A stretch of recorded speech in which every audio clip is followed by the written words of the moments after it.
एक दिन जंगल में एक कौवा और एक तोता एक ही पेड़ पर रहते थे। एक सुबह तोते को अपने घोंसले में सोने का अंडा मिला।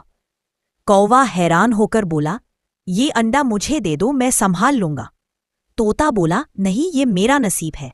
लालची कौवा रात में चुपके से आया और अंडा चुरा लिया। सुबह तोता रोने लगा।